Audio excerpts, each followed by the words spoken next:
Hello friends, வணக்கம் and welcome back to my channel Star Colors Tamil with me Sharmila. இன்னைக்கு நாம ration கடையில கிடைக்கிற பருப்பு பாமாயில் வச்சு எப்படி வீட்லயே ரொம்ப ஹெல்தியான பருப்பு போலி பண்ணலாம் அப்படிங்கறத பத்தி தான் இந்த வீடியோல நாம பார்க்க போறோம் ஃப்ரெண்ட்ஸ். இந்த பருப்பு போலி ரொம்ப ஈஸியா நாம வீட்லயே ரொம்ப ஹெல்தியா பண்ணிக்கலாம். வாங்க இப்போ பருப்பு போலி எப்படி பண்ணலாம் அப்படிங்கறத வீடியோக்குள்ள போய் பார்த்து தெரிஞ்சுக்கலாம்.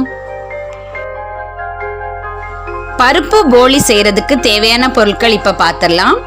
2 கப் மைதா மாவு எடுத்திருக்கிறேன், 1 கப் ரேஷன் கடை பருப்பு, 1 கப் துருவின தேங்காய், 1 கப் நாட்டு சர்க்கரை, தேவைக்கு பாமாயில், கொஞ்சமா உப்பு, 1/2 டீஸ்பூன் மஞ்சள் பொடி, தேவைக்கு தண்ணி.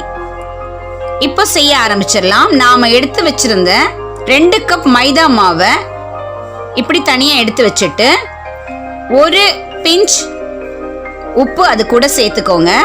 சேர்த்துட்டு அது கூடவே மஞ்சள் பொடி சேர்த்து நல்லா மிக்ஸ் பண்ணிக்கோங்க.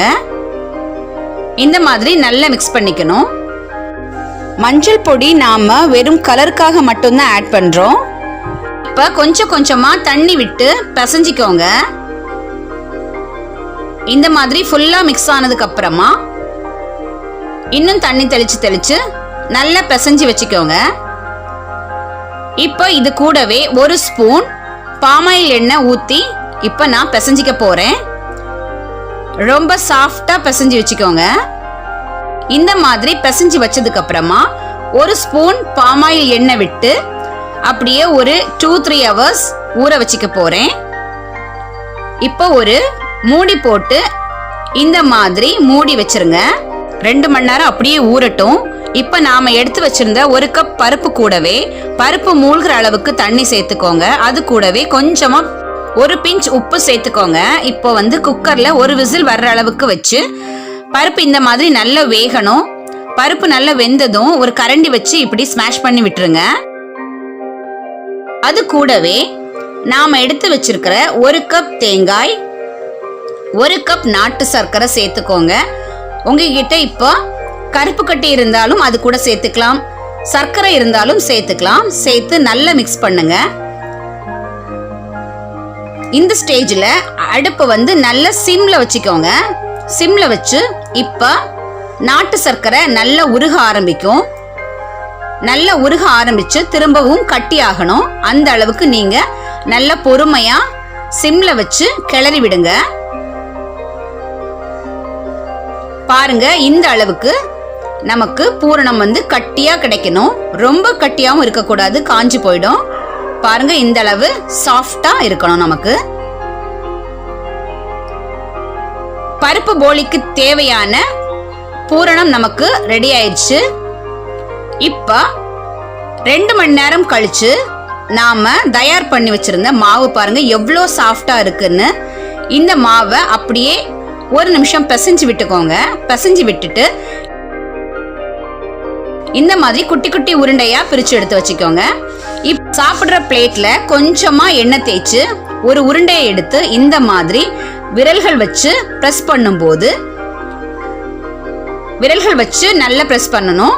பிரஸ் பண்ணும்போது இந்த மாதிரி நமக்கு வரும். இப்படி உங்களுக்கு செய்யறதுக்கு முடியாதவங்க சப்பாத்தி கட்டையில வச்சும் நீங்க உருட்டிக்கலாம். கொஞ்சமா நாம ரெடி பண்ணி வச்சிருந்த பருப்பு பூரணத்தை உள்ள வச்சு இந்த மாதிரி சுத்தி சுருட்டி விட்டுக்கோங்க. சுருட்டி விட்டுட்டு எக்ஸ்ட்ராவா வர்ற மாவை நீங்க என்ன பண்ணணும், இந்த மாதிரி பிச்சு எடுத்துருங்க.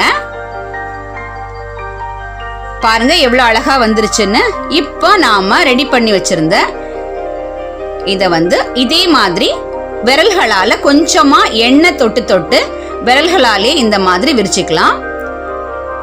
இப்படி விரிக்க தெரியாதவங்க சப்பாத்தி கட்டையும் வச்சு மெதுவா நம்ம விரிச்சு எடுத்துக்கணும். இப்ப நாம அதை ரெடி பண்ணிட்டோம். இப்போ கடாயில 2-3 சொட்டு எண்ணெய் விட்டுட்டு ரெடி பண்ணி வச்சிருந்ததை அது மேல போடுங்க. போட்டு கரெக்டா 1 நிமிஷம் அப்படி வேக விடுங்க. அப்படியே கலர் சேஞ்ச் ஆகிறது நமக்கு தெரியும். பாருங்க, அப்படியே கலர் சேஞ்ச் ஆகுது. இந்த மாதிரி கலர் சேஞ்ச் ஆனதும் அப்படியே திருப்பி அடுத்த பக்கமா போட்டுக்கோங்க. பாருங்க எவ்வளோ கலர் அழகா சேஞ்ச் ஆகி இந்த மாதிரி பிரவுன் கலர்ல நமக்கு வரணும். தேவைப்பட்டா இது மேலையும் நீங்க எண்ணெய் ஊத்திக்கலாம். ரெண்டு பக்கமும் இந்த மாதிரி கோல்டன் பிரவுன் கலர்ல வந்ததுக்கு அப்புறமா நமக்கு சுவையான பருப்பு போலி தயார். பாருங்க எவ்வளோ ஈஸியா நாம வீட்லயே செஞ்சிட்டோம். ஓகே ஃப்ரெண்ட்ஸ், இந்த பருப்பு போலி உங்களுக்கு ரொம்ப பிடிச்சிருந்ததுன்னா நம்மளோட சேனலை லைக், ஷேர், கமெண்ட் பண்ணுங்க. நம்மளோட சேனலை சப்ஸ்கிரைப் பண்ணாம பார்த்துட்டு இருந்தீங்கன்னா நம்மளோட சேனலை சப்ஸ்கிரைப் பண்ணி பக்கத்தில் உள்ள பெல் ஐக்கானை கிளிக் பண்ணி ஆளுங்கிற ஆப்ஷனை கிளிக் பண்ணீங்கன்னா நான் ஃபியூச்சர்ல போடுற வீடியோஸ் எல்லாம் உங்களுக்கு நோட்டிஃபிகேஷன்ல வரும். Okay friends, thank you. Thanks for வாட்சிங். God bless you all.